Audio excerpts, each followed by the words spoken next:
Hello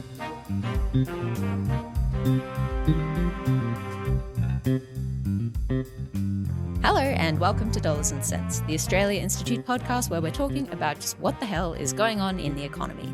I'm Elinor Johnston-Leake, the senior content producer here at the Australia Institute, and unfortunately our chief economist Greg Jericho is on the first week of a extended Eurotrip holiday, which is well deserved. Unfortunate for our listeners, but fortunately we have our senior economist Matt Grudnoff stepping in while Greg's away. Thank you so much, Matt, for being here. Thanks for inviting me along. No worries. All right. So, Matt, the RBA has finally done it. They actually cut interest rates, which is a good thing for several reasons, particularly good relief for mortgage holders in Australia. It's also particularly good so that Greg doesn't have an aneurysm while he's enjoying himself in Europe. We've told Greg he shouldn't look at Australian politics, but I'm sure he will. We told him before he left not to look at the news, but I seriously doubt that's going to happen. And dear listeners, you can look at his media, his Twitter feed and his Blue Sky feed, and you'll probably find that he's still posting about it. He's still engaged with the news, yeah. Michelle Bullock made Australia wait, but relief is here. Today, the board decided to cut the cash rate by 25 basis points to 3.6%. The third interest rate cut that the Reserve Bank has handed out in around 6 months. But the RBA made it clear productivity remains a problem. The forecast for productivity and growth were both revised down. Last month, only 3 members of the RBA board voted in favour of a cut. This time, the decision was unanimous. I don't think the underlying economy was any different. It was just that they had a quarterly inflation number rather than 3 monthly inflation numbers. The RBA has shown itself today that they are very risk averse to anything that might, even have a shadow of impact on inflation. For what reasons are they so cautious? It's not apparently clear to me, at any rate, why it's so overly cautious. But Matt, does the RBA cutting rates, does this make up for them not doing it last month? Which came as a shock, really, to a lot of people. They should have cut 5 weeks ago. So this is a rate cut that's 5 weeks too late. Yeah. The problem also is that in those 5 weeks, we found out that inflation's even lower than we thought it was before. We found out unemployment is even higher than we thought it was before. Yep. And the economy is still, running along just above zero. And so really they need another cut. So they probably should have cut in July. They definitely should have cut in July. And then they should have cut again in August. And they probably also need to cut another, 2 or 3 times to get interest rates down so that it's not weighing the economy down, that it's not slowing it down. And in their statement alongside this interest rate cut, they said wages growth has eased from its peak, but productivity growth has not picked up. Last time, actually, they held interest rates. We talked about the RBA being worried about unemployment levels being too low and wages potentially going up, or the threat of a quote-unquote wage price spiral. So is that something that they're still worried about? Amazingly, yes, they are still worried about. So look, unemployment did go up. Now, most of us would think that's a bad thing. I'm sure that the boffins at the RBA were saying, yay. More people don't have jobs. Exactly right. And that's because they have this weird concept where they think that the economy as it currently is might be, have too much employment, that unemployment is too low, that, super low unemployment means that bosses are going to be searching around and they can't find any workers, so they start raising wages in order to attract workers. No. That terrible thing that would happen. And that these higher wages will be paid with higher prices. Higher prices obviously is inflation. That's what the RBA is worried about. Unfortunately, all the economic evidence says the exact opposite, that doesn't happen. Yep. That even when unemployment was 3.5%, right? It's up to 4.3%. It's almost a full percentage point lower. We still didn't have a wages outbreak. Yeah. So it says... A wages outbreak, like it's... Yeah, like it's a bad plague, thing, right? Yeah, like so suddenly wages are breaking out and taking over. Look, it's just really clear that the RBA's model of how the economy works is broken. That's the problem. What we want from... Yeah, exactly right, for the people setting interest rates. Yeah. And that, if they actually looked at the evidence, looked at what's actually happening. I mean, we've since had some wages data the day after the decision, and guess what? Wages still haven't broken out. Oh. They're still very well contained. Yep. They were flat for the quarter. Who's going to be patient zero for wages? Exactly right. Yeah. So, look, we're just in this situation where I think the RBA knows that they don't have a good grasp on what's happening in the economy. And the reason for that is because they're super cautious. So usually, if you look over the past kind of 20, 25 years, 30 years, the RBA has generally cut interest rates month after month. So the meetings used to be every month until recently. And so when the RBA would cut, they would often cut 2 or 3 times in a row because they basically had faith that they understood what was happening. This RBA is the most cautious I have ever seen. It basically cuts and then it waits 3 months for more CPI data, inflation data come out, and then it looks at that and then it, obviously, the inflation data says, well, inflation's controlled. And they go, okay, we'll cut again. And which means we're not going to get a cut at the next meeting because there's no quarterly inflation. We'll get one in November because in late October, we will get the next quarterly inflation data. That will show inflation well and truly contained. And they'll go, okay, we'll cut again in November. They just don't know what's happening. They don't understand what is happening in the economy at the moment. And that's the big issue. And that's an issue for everybody. It's certainly an issue for mortgage holders. But, constraining the economy the way they're doing. So interest rates, let's be clear, they're what economists call restrictive levels. That means that they're restricting the economy. They're stopping the economy from growing. So that doesn't just affect mortgage holders. That affects people who run businesses. That affects people who are employed by businesses. This means that unemployment, as we've seen, it's jumped up. Unemployment is higher than it otherwise needs to be.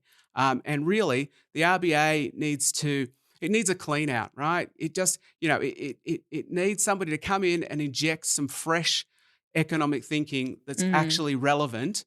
They need to have a long, hard look at their economic models. They need to work out what's wrong, and they need to start doing their job better. Didn't they say, I might be misremembering, didn't they say recently that they were adjusting some economic data that they were looking at? Yeah, they often do that. And the RBA review, you might remember, which was back in 2023, 2 years ago. It's not a seminal point in your history. No, but anyway, go on. It's seared into my mind. They did this big review of the RBA a few years ago, and this review was scathing of the way that they basically just promote internally, so they don't bring in new thought from outside. If you look at RBA governors, the current governor is a lifer. Like, she started straight out of uni, basically, into the RBA. Yeah. Philip Lowe, the governor before, exactly the same. They've been there for decades and decades. And if you look at kind of their economics division and their kind of analysis, it's all internal. And it's, if you imagine anything that was hot in economics in the 1980s, the RBA thinks great. Now, economics has moved on quite a lot since then, and we've had a lot of other ideas that have come along. We've got a lot of evidence. It doesn't seem that the RBA has done a very, very good job of incorporating new thinking into what is happening. And the RBA review suggested this. They suggested that it needed more outsiders to come into the RBA, even recruiting from other central banks around the world, in order to inject some more and new thinking in the RBA, and that's what it desperately needs. Well, if you're ever looking for a job, Matt, please don't leave me. I think who else will replace me? I would be driven crazy in that organisation. Yeah. All right. Well, Matt, in other news this week, the Commonwealth Bank is in the news, despite impressing us somewhat with their relatively progressive suggestions for economic reform ahead of the economic roundtable. Wealth taxes. Yeah. Despite that, they are still a bank, not exactly Robin Hood. They made the news this week because their profit increased to a record $10.25 billion for the 2025 financial year. The Commonwealth Bank has 10 billion reasons to be happy tonight, posting a record-breaking full-year profit as Australia's biggest lender pulls further away from its rivals. It's the biggest profit in Australian banking history. This is what it looks like to have one bank count a third of all Australians as fee-paying customers. Hey, quick one. How many banks are there in Australia? 4. Well, 95, but pretty much everyone uses one of 4. already that $10 billion profit has been labelled obscene by some. Australia's biggest lender now controls over 24% of all home loans. The Commonwealth Bank also notching a win, posting a profit of more than $10 billion, the same day the average loan hit record heights nationally. Yeah, so we should clarify the $10.2 billion number. That's their after-tax profit. Okay. Right. So if you think, let's think of it like when you think about your annual wage, you don't usually think of your annual wage after tax, right? So really, the profit they earned, or the profit they gouged from their customers, depending on how you want to put it, was actually $14.5 billion. Oh, okay, great. Significantly more. Yeah. And so, obviously they paid a bit of tax in that, which is good. But look, I mean, the reason that the bank is able to earn such enormous profits and the reason it has such an enormous valuation, most valuable company in Australia, is because there's not a lot of competition in banking. The Big Four are able to do whatever they like. We saw out of the Banking Royal Commission. And just to be clear, who are the Big Four? The Big Four are Commonwealth Bank, Westpac, ANZ, and NAB, National Australia Bank.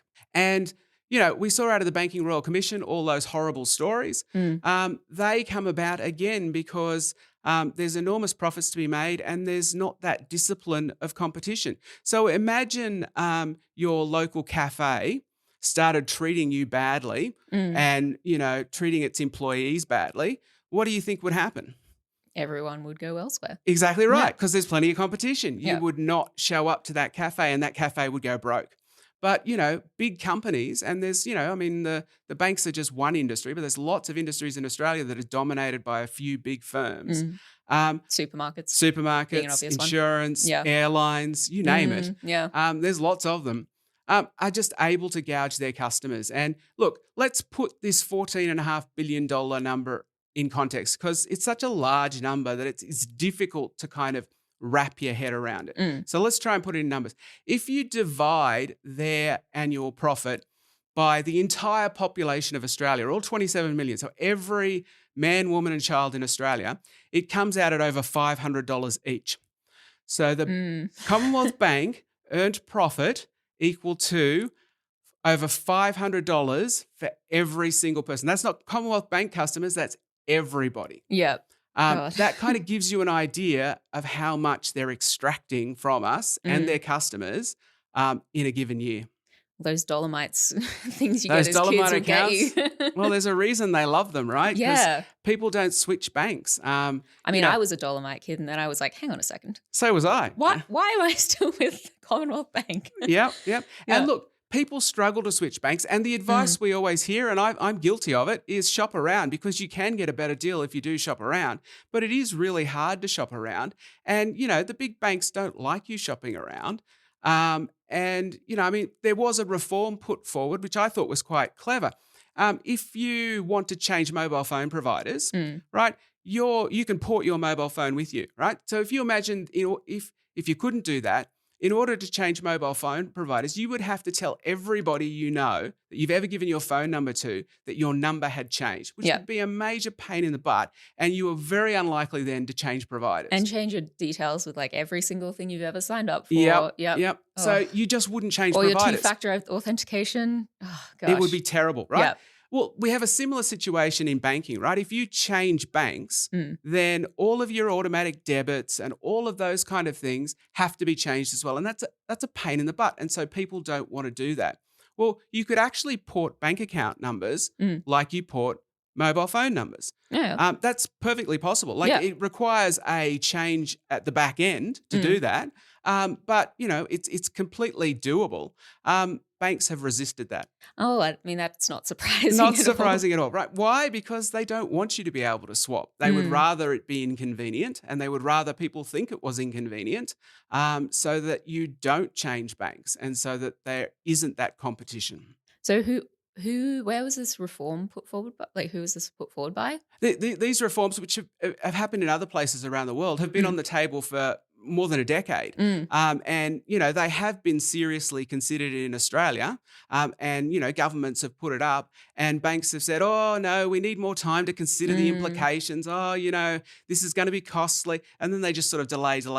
Yeah. And, I actually don't know where it is. I haven't heard anything about this reform for quite a number of years. But every now and then it pops up as, oh, yeah, we actually need to wait a bit longer and work stuff out. So it would be nice if the banks were just forced to do this, because I think it is actually a reform that could help customers swap banks. And when customers are able to swap banks, that forces banks to behave better, to give better customer service and, basically give us more, pay us more in interest and charge us less when we borrow money. Give us a better service. Yeah. Just all that. Is there anything else any other reforms that could be done to sort of increase competition in the banking sector? Well, yeah, look, I mean, obviously the banks we have in Australia, the big four that is, are massively too large, right? Yeah. And so we've talked about divestment powers before. Divestment powers is where you come in and you say, well, competition isn't working in this industry. So what we actually want to do is break up some of the bigger players into multiple smaller firms, and then all of these smaller firms can compete against each other. Merger laws are great. Like if you prevent mergers happening, then you prevent reductions of competition. But after the horse is bolted, right, after you have big firms, there's no demerger. Merger laws don't really work, right? Like they can work, they can merger laws stop things getting worse, but they don't bring things back and make them better. So divestment laws is kind of the reverse of merger laws, where you come in and the court says, look, we've established that there's no competition, or, you're able to gouge your customers. We've decided that, the big four are going to turn into the medium 8 or the medium 10, right? Yeah. And we're going to break you guys up. And then suddenly there isn't these big dominant firms, and we get more competition in the industry. Do we have divestiture laws at the moment? Or no, we don't. Not at all? We don't. Look, other countries do. Countries like the US, countries like the UK, they have divestment laws, but we don't have those. There is a push on at the moment to have them in the supermarket space, because again, supermarkets are another one where we have a couple of big firms dominating the industry.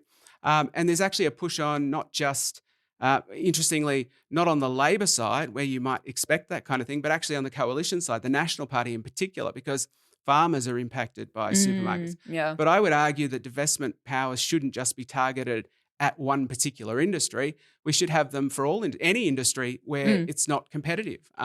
It's basically a tool in the competition toolbox or the regulator's toolbox to basically force more competition into a market. Sounds good.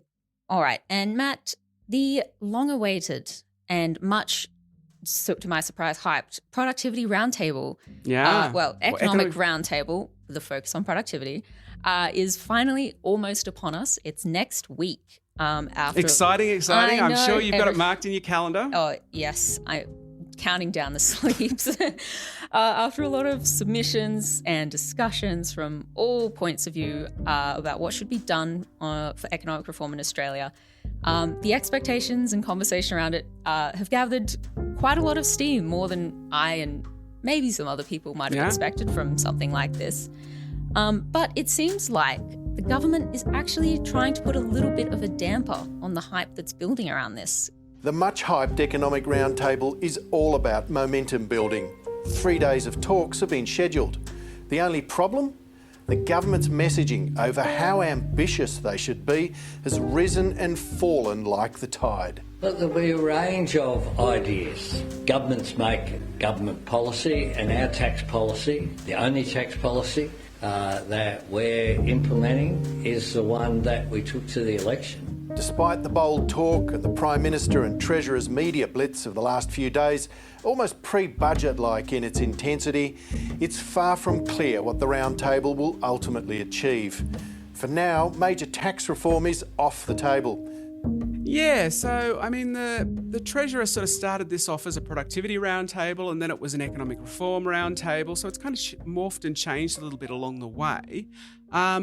And, I think there was quite a response, because I think that generally people understand that we need some big reforms in this country, and that governments for quite a long time have been squibbing these reforms. They have just It's been a good word, thank you. Yeah, well, they've just been, going, no, I'll just kick the can down. We'll make some kind of tinkery changes around the edges, but let's kick the big problems down the road. Yeah. And obviously that just makes the problems Yeah, worse. don't want to put too much of a target on our backs.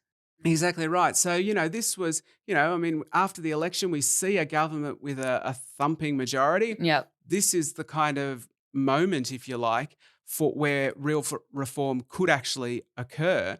And suddenly the government's talking about, well, bring all your ideas. Let's have a discussion. The best ideas, maybe they'll implement them.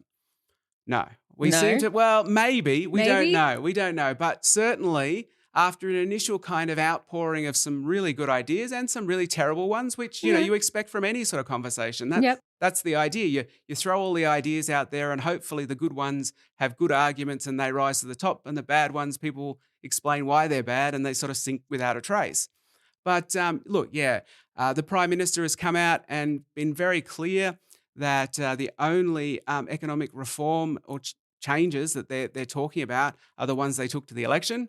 Oh. Does this mean... What? Yeah. What's the point of the roundtable then? Well, maybe it means that that out of this roundtable they might take a bigger agenda to the next election. Okay. I don't know. I mean, at this point, they seem likely to win. But I mean, is there something ironic in the idea that we're talking about productivity and we have a government where they keep saying the only thing we'll do is what we take to the election. So, that'll take them at most, say, a year to put through legislation. What do they do with the other 2 years? I know how you can triple your productivity, people. Like, you're only using 1 year. Yeah. So, look, it's extremely frustrating. It could be extremely, the reality is we don't know what's going to happen, but it could be extremely frustrating if after all of this kind of effort, very, very little comes out of it in the form of actual reform. So we can have a great discussion. I mean, at the Australia Institute, we love talking about reform, but just talking about it doesn't change the country. It doesn't make anybody's lives better off. No. It just is a lot of people talking, and what we want to actually see is change. And there's plenty of areas we should be making change in. Is there maybe, just silver lining this, some benefit for the government to see sort of maybe the public response to some of these ideas and sort of testing them and testing ideas for, say, the next election in that regard? Yeah, so we've seen Albanese basically like to do things, doesn't like to surprise the public, right? He likes to sort of signpost where he's going, build a kind of case for it, and then kind of arrive there.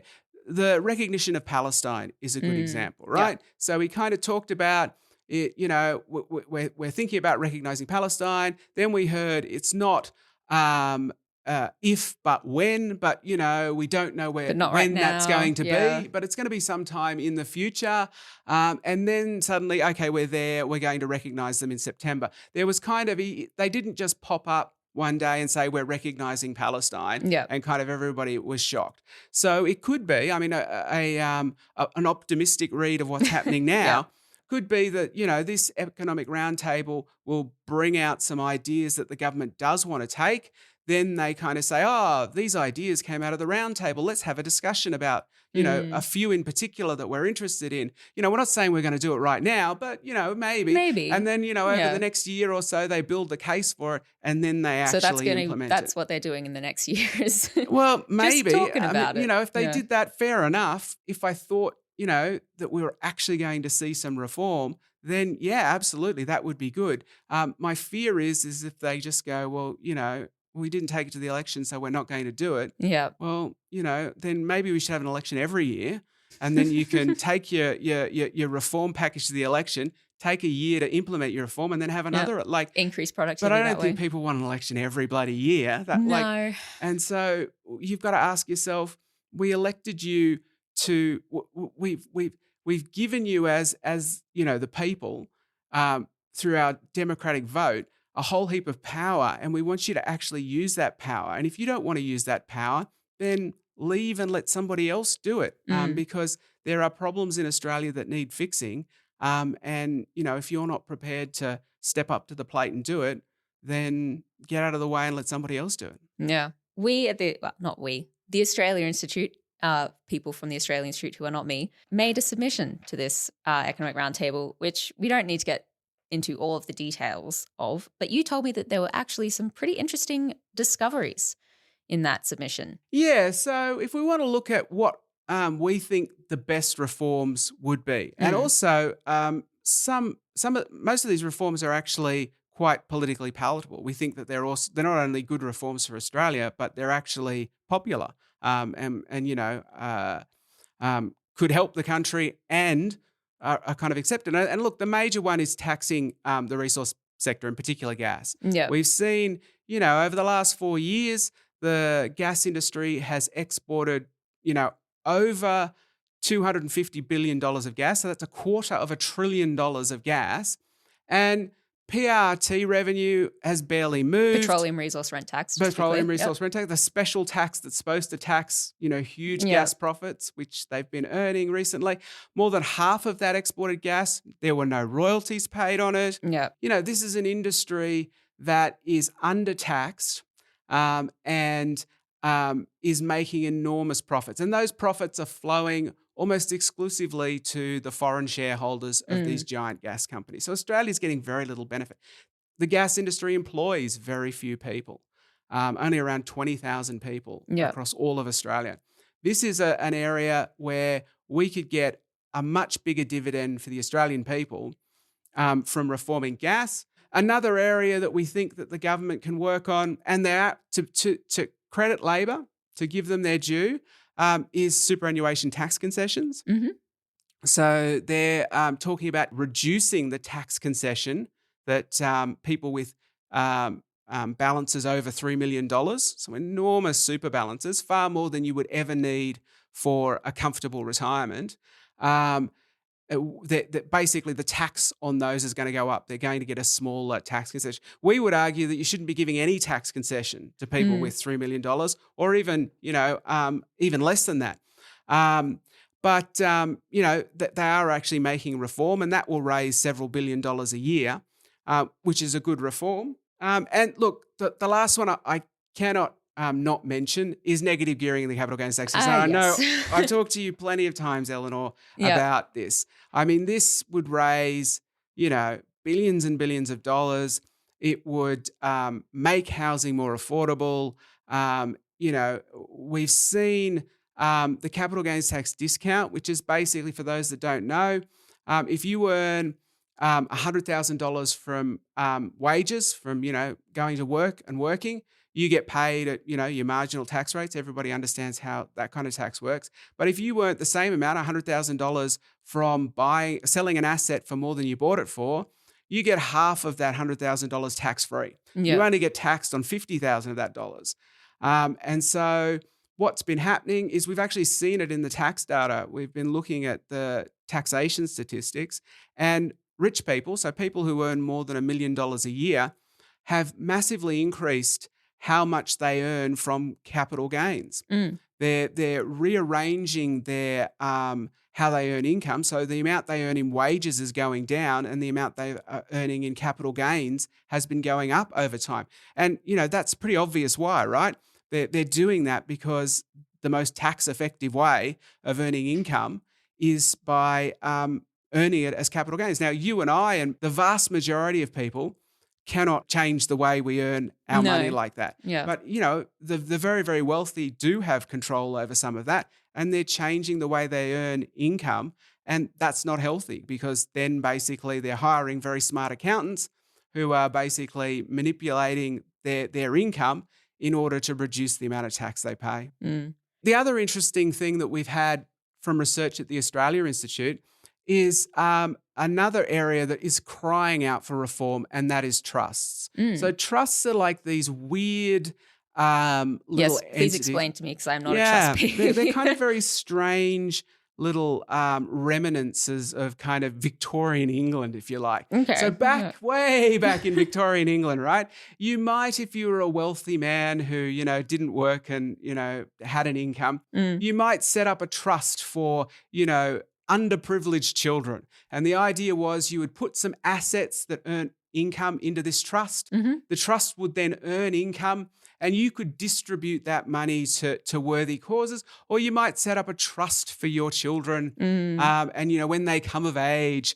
they will have an income until they come of age, and then they can have the assets. Fast forward to today, there's been an explosion in our use of trusts. Now, it's not because we want to help the orphans and, Well, yeah, I'm going to guess it's not because of... No, it's because discretionary trusts in particular are basically trusts where you stick a bunch of assets in there, and then the owner of the trust can decide how it gets distributed. Okay. And what they can do is they can distribute that money to the person with the lowest income, and so therefore it's called income splitting.